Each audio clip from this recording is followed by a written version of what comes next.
What if the very thing you're doing to fix your life is what's keeping it stuck? You visualize, you affirm, you stay positive, but behind the scenes, something subtle is working against you. Not because you're broken, but because you're unaware. Most people don't realize they're unconsciously creating the very reality they want to escape. Through tiny habits, emotional loops, and innocent phrases like, "I knew this would happen," they keep rehearsing a life they say they don't want. Neville Goddard called this the hidden law. You don't manifest what you wish, you manifest what you live internally. And most of that living, it's happening beneath your radar. This video will open your eyes to the invisible patterns shaping your world. You'll learn how small emotions, unnoticed complaints, and casual focus are secretly building the very future you're trying to avoid. But here's the good news. Once you see the pattern, you can shift it. And that's when everything begins to change. Most people live inside a reality they never consciously chose, not because they lack power, but because they're unaware of how that power is working silently behind the scenes. Their world is being sculpted by emotional habits, unspoken beliefs, and unconscious focus. It's not what they want that gets created, it's what they expect without realizing. Like a background app draining battery, these patterns are running day and night. Think about it. How many times have you caught yourself reacting the same way to the same type of situation, almost automatically? That moment when your chest tightens with stress before you even open the email, or when you assume things won't work out without even thinking about it. That's unconscious creation in action. And the scary part? You don't have to believe in it for it to shape your world. It's already doing that. Neville Goddard made it clear. Creation is always happening. The question is, who's driving it? If it's not your conscious mind, it's your emotional autopilot. And this autopilot is trained by repetition, memory, and feeling. You might say, but I never meant to live like this. Exactly. That's the whole point. Because unless you interrupt the loop will live you. Let's look closer at how your attention, especially when unnoticed, feeds this invisible engine. Most people think that only intense focus matters, but it's the quiet glances, the fleeting thoughts, the casual comments that carry the real creative charge. Every time you say, "This always happens to me," or mentally rehearse how things might go wrong, you're casting a vote. You're not just observing, you're participating. Energy flows where attention goes, and unnoticed attention is still attention. Let's say someone stubs their toe and mutters, "Of course, just my luck." It seems harmless, even humorous. But in that moment, they've agreed with a state of being, a version of themselves that's unlucky, chaotic, or behind schedule. Multiply this by hundreds of similar comments, glances, inner reactions across days, and voila, a self-fulfilling pattern forms. Not through big drama, but through little agreements with the unwanted. Neville Goddard wasn't being poetic when he said, "Feeling is the secret." He meant it literally. Attention, when soaked in feeling, even mild frustration, sarcasm, or annoyance starts to build. Reality begins to bend around those signals, faithfully delivering what the inner world is broadcasting. And the tricky part? Most people don't even realize they're broadcasting, but once they do, everything can change. Let's look at the emotional patterns running the show beneath the surface.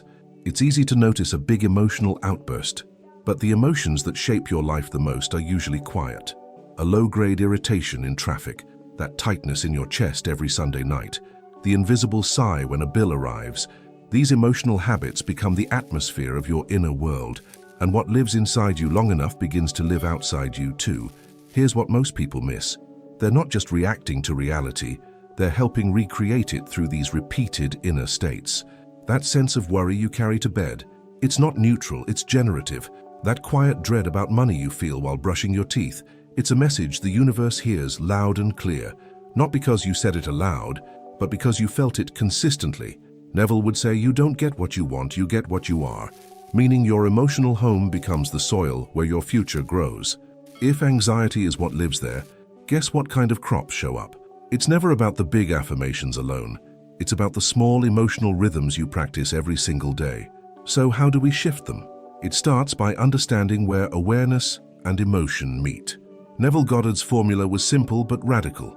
What you're aware of, and what you feel about it, becomes your life. Awareness by itself is like a flashlight. It highlights. But the moment you feel what you're noticing, good or bad, you start to mold it into form. It's not just observation, it's creation. Every scene you entertain emotionally becomes a blueprint. Let's say you constantly notice people succeeding while feeling left out. That's not just jealousy, that's manifestation in progress, not of success, but of exclusion. Why? Because your emotional awareness is tuned to lack, and the law doesn't judge, it simply reflects. Like a mirror, it doesn't care if the expression is joyful or fearful. It reflects what you're radiating. That's why Neville insisted, live in the end, not just mentally, but emotionally. Feel it as done, not someday, but already. Because when you shift your awareness to what you do want and feel it like it's already real, you start rewriting the code of your reality. But most people don't realize how often they're doing the opposite. And it starts with words they don't even take seriously. It doesn't take a breakdown to block a breakthrough. Sometimes all it takes is saying the same little things over and over without noticing. I'm exhausted. I can't catch a break. This always happens. These aren't just comments, they're confirmations. And each one helps reinforce a state you probably don't want to stay in, but keep revisiting through repetition. Here's the twist. You're not trying to manifest struggle. You're just being honest about how you feel. But honesty without awareness can turn into a loop. The more you verbalize what's wrong, even lightly, the more your subconscious adopts it as identity. And once it becomes identity, your outer world will organize itself around that version of you without resistance. Neville's teachings weren't about denying reality. They were about deciding which reality to continue energizing. If you keep affirming your exhaustion, your life will make sure you stay tired. If you speak lack, lack echoes louder. It's not superstition, it's creation. And you don't need to scream it. A whisper is enough, if repeated. The key is catching yourself before it becomes a chorus. Most people think they're stuck because of what's happening outside, but the real pattern often hides in the background noise of their own mind. It's the thought you keep revisiting when no one's around, that silent fear about money, that recurring frustration about time. These aren't just worries, they're clues. Clues pointing to the loops that keep creating what you don't want. Start paying attention to what lingers. What do you mentally argue about in the shower? What kind of conversations do you rehearse before sleep? That constant loop of, what if it goes wrong, is not harmless imagination, it's programming. The repetition of those themes builds momentum, and whether you consciously believe them or not, your emotional body starts treating them as true. Neville would call these states not just thoughts, but full-on emotional climates you live inside, and like weather, they seem external, until you realize you're the one carrying the cloud. Shadow creation isn't about evil. It's about unconscious repetition. It's about focusing on what you don't want, long enough for it to become familiar.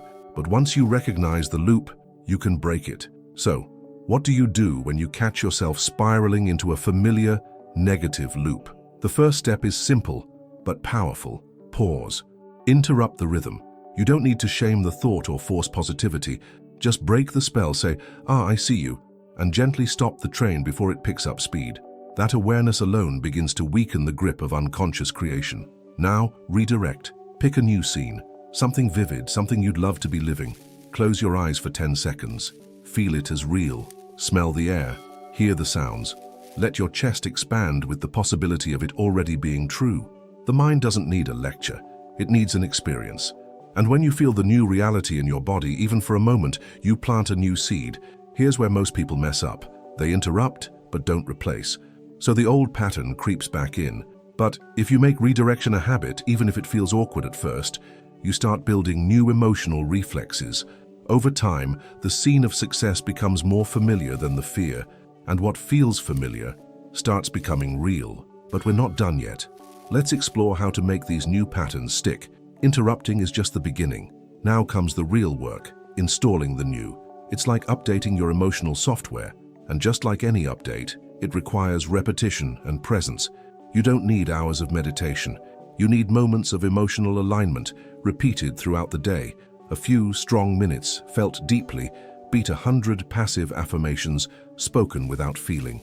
Deliberate creation is about choosing your scenes on purpose, not just reacting to life, but rehearsing the life you want from the inside out. Neville taught, assume the feeling of the wish fulfilled. That means living from the result, not toward it. You want love. Feel loved now. Want abundance? Practice feeling free, not just in thought, but in breath. in posture, in energy. This isn't fake it till you make it. It's feel it until it forms. The more familiar your nervous system becomes with joy, calm, overflow, the more those states become default. And once they become default, reality has no choice but to reflect. So keep showing up to the inner scene. Make it rich. Make it yours. And then, stay alert to the subtle signs that something is shifting. Sometimes change doesn't announce itself with fireworks. It whispers. You just feel lighter. The tension in your chest loosens. That old anxiety doesn't show up where it used to. You stop obsessing about how and start trusting more. These aren't coincidences. They're early signs that your inner world, your state, is changing.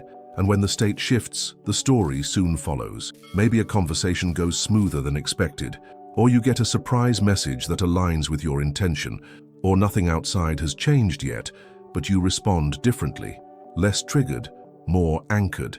That's powerful evidence, because remember, the shift always starts inside first. The external catches up, like an echo. Subtle alignment is still alignment.